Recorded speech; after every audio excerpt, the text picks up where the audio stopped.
Halo pemirsa, melanjuti teaser episode 20 lalu. Agar lebih jelas, kini saya sampaikan cuplikan wawancara Dr. Kaufman di London Real tentang fakta dan fiksi virus corona.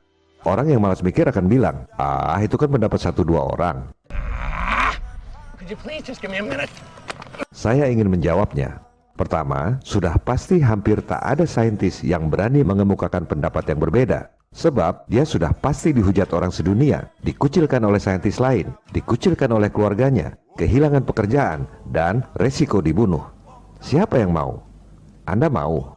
Kedua, kalaupun ada saintis yang berani, media mana yang mau mempublikasikan? Karena semua media besar di dunia dimiliki oleh elit global. Oleh sebab itu, ini adalah wawancara yang langka. Ada saintis capable yang berani ngomong, dan ada media yang berani publikasikan. Sebab London Real ini adalah media independen milik rakyat. Anda pun bisa jadi anggota pendiri The London Real. This is London Real. I am Brian Rose. My guest today is Dr. Andrew Kaufman, the American medical doctor, professor of psychiatry, molecular biologist, and expert witness. You studied at Duke, MIT, and the Medical University of South Carolina, where you conducted and published original research and lectured to students, residents, and fellows. Throughout the COVID-19 pandemic, you have contradicted the mainstream media by stating that the coronavirus is not causing a new disease, that there is no evidence of increased mortality, and that modern medicine is the leading cause of death. Luar biasa, sebuah statement yang sangat keras. Ini bukan seperti trolls dan haters, psikopat narsis yang bisanya cuma mencaci maki di tembok orang lain sambil mencibir, itu kan cuma pendapat 1 orang doang. Siapa yang mau melakukan penelitian tanpa dibayar, berani mengatakan kebenaran meski dihujat orang sedunia, merisikokan diri kehilangan pekerjaan, dan bisa dibunuh orang. Kita harus menaruh respek pada orang-orang seperti Dr. Kaufman. Dr. Kaufman, welcome to London Real. I just wanted to welcome you to the Digital Freedom Platform, and that's an independent technology solution that is of the people, by the people, for the people. It's available exclusively on our website, thanks to the generous donations of tens of thousands of people around the world, also known as the London Real Army. For anyone wanting to become a founding member of the Digital Freedom Platform, they can go to londonreal.tv/freedom to donate. Here at London Real, we've been a platform for free speech since 2011. And Doctor, I'm super excited to have you on today. And I think we maybe just jump right into it. And I wanted to know, what do you mean when you say that there is no evidence of the coronavirus causing disease? Yeah, well, that's an excellent question. And what I've done is I've gone ahead and looked at all of the papers where there are scientists claiming to find evidence for a new virus, that they claim to isolate the virus. And I've basically scrutinized their procedures, and I've compared that to the history of how viruses and other diseases are proven to cause disease and how they're identified. So I've become familiar with the procedures and how they work.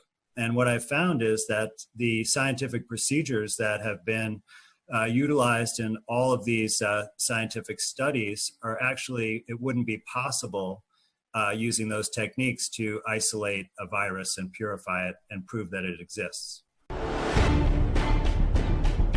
Mari kita cerna sebentar. Inti dari apa yang disampaikan oleh Dr. Kaufman adalah isolasi atau pemurnian virus sebelum diperiksa lebih lanjut. Yang dia kritik adalah metodenya, prosedurnya, bukan alatnya menggunakan sentrifugasi atau tidak.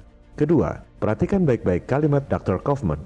Dengan prosedur ilmiah seperti itu, tak bisa dibuktikan bahwa virusnya eksis.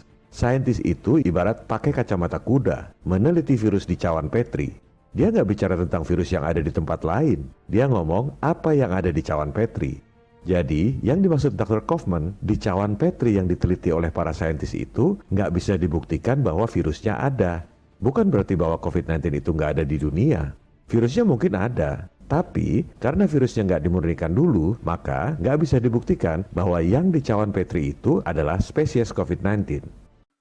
So what they've done really is they've done kind of two things. So one has to do with the genetic material, and one has to do with isolating a viral particle. So I'll talk about those separately. I'll talk first about the genetic material. So the general procedure that they utilize is that they identify someone with an illness that is unexplained. And they have taken lung fluid from those patients, and they do this through an invasive procedure where they put a fiber optic scope through the mouth or nose down in through the windpipe into the lungs, and they squirt some fluid there and slosh it around, and then they suck it back up. And that would have basically a mixture of different things. It's a very impure sample, so it would contain, secretions from that area, like sputum. And it would also contain a mixture of different cells, such as our own lung cells and our immune cells. It would also contain various microorganisms that are present in our normal tissues, like bacteria and fungi. And then it also, lung fluid has shown to contain free genetic material as well. And then it would also contain what's called exosomes, which have their own genetic material. And I'll elaborate on what they are in just a minute.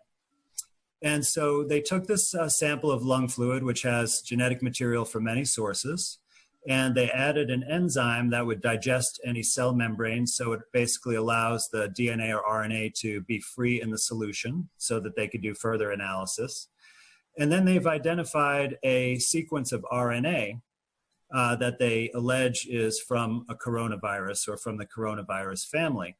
But the thing is that since this sample is impure and has many sources of RNA, it's impossible to know what the origin of it is. Jadi, inti persoalan yang dikemukakan oleh Dr. Kaufman adalah saintis mengambil DNA dan RNA dari inang, padahal inang itu isinya macam-macam seperti tong sampah. Virusnya nggak dimurnikan dulu, dipisahkan dari materi genetik lainnya. Terus, RNA siapa yang diambil? Makanya dia bilang, dengan prosedur seperti itu, tak bisa dibuktikan bahwa COVID-19 itu eksis. Maksudnya di sampel yang diteliti, bukan berarti nggak eksis di dunia luar. Yang dia permasalahkan adalah prosedurnya, bukan alatnya pakai sentrifugasi atau tidak. PCR test juga gunakan sentrifugasi buat mengisolasi DNA dari materi genetik. Bukan itu yang dimaksud Dr. Kaufman. Justru dia kritik, kok diambil DNA dari materi genetik yang belum dimurnikan virusnya? DNA siapa yang diambil? Analogi sederhananya, mau buktikan ada spesies baru dari sekumpulan binatang yang ada di hutan. Main comot binatang dari hutan, apapun yang terambil dibilang itu si Kopit. Padahal yang diambil dinosaurus, jadinya spesies Kopitsaurus. Lantas, gimana prosedur yang seharusnya dilakukan supaya yang diambil itu betul DNA dan RNA COVID, bukan milik materi genetik lainnya yang ada di tong sampah itu? If they wanted to be certain that it came from a virus, what they would do is take that lung fluid and filter it, because you can purify viral particles by filtration because they're much smaller than any other cells, even bacteria cells. And then you typically use a centrifuge with a density gradient that creates a tight band of these particles that's easy to suck up in a pipette. And then you could take those particles and extract the genetic material and say that it came from those particles. But when you have an impure sample with lots of sources of genetic material, you really don't know where it came from. Jadi, sebenarnya simpel sekali. Acuan dari saintis elit yang diikuti oleh semua saintis di seluruh dunia adalah meneliti virus yang diambil dari inang tanpa dimurnikan dulu virusnya. Padahal inang itu isinya banyak makhluk. DNA siapa yang diambil?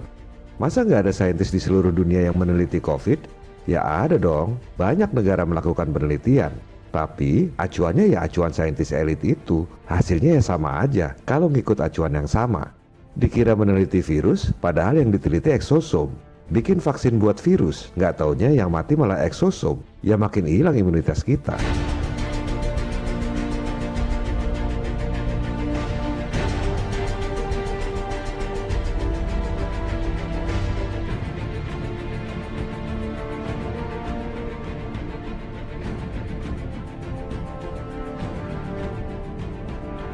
Dr. Kaufman meneliti semua dokumen tentang COVID-19, termasuk waktu awal mereka tentukan ada spesies baru.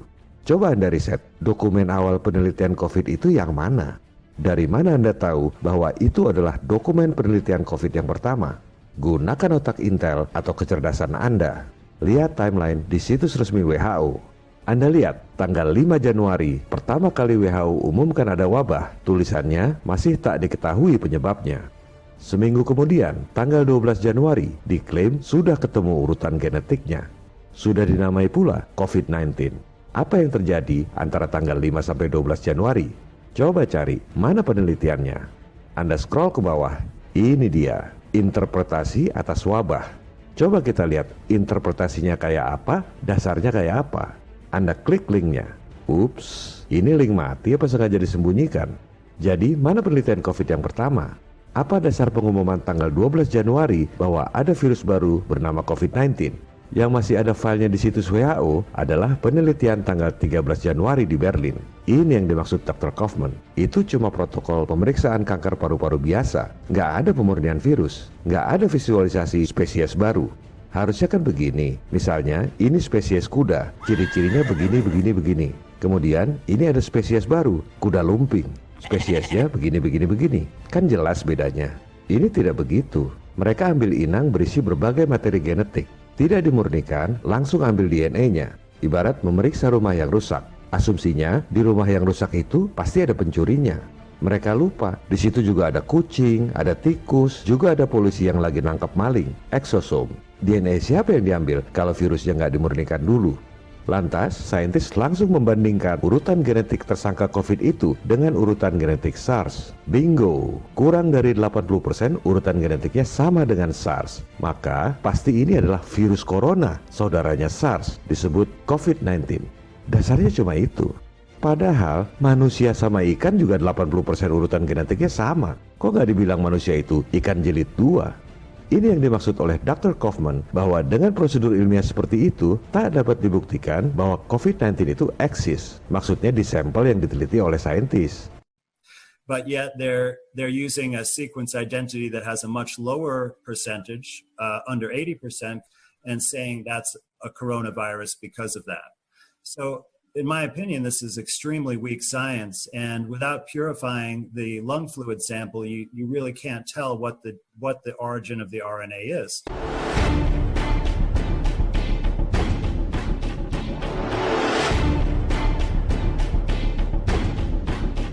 Semua orang bertanya solusinya apa? Ini solusi konkretnya. Kalau virusnya nggak dimurnikan dulu, dipisahkan dari materi genetik lain, termasuk dipisahkan dari eksosom, sampai kapanpun PCR test dan vaksin bakal meleset terus. Ini yang nggak ada dalam acuan WHO dan ini yang seharusnya dilakukan. Kalau ini nggak dilakukan, jumlah korban COVID seolah-olah banyak terus. Kanker paru-paru, keluar eksosom, dites PCR, positif COVID. Sakit asma, COVID. Flu berat, COVID.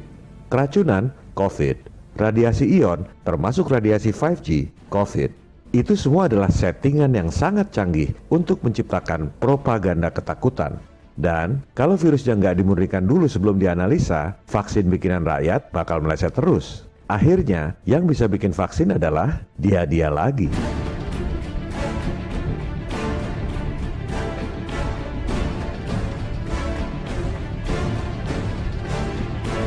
Masa WHO sebodoh itu? Isinya kan orang-orang pintar semua. Jangan naif. Anda tahu siapa pendana terbesar WHO? Termasuk dalam 5 besar pendana WHO adalah Bill and Melinda Gates Foundation. Juga Gavi, aliansi perusahaan-perusahaan vaksin terbesar di dunia. Betapa naifnya mengira WHO adalah seperti yayasan panti kesehatan di kelurahan. Semua ini adalah soal uang dan kekuasaan. Fortune and glory, kid. Fortune and glory.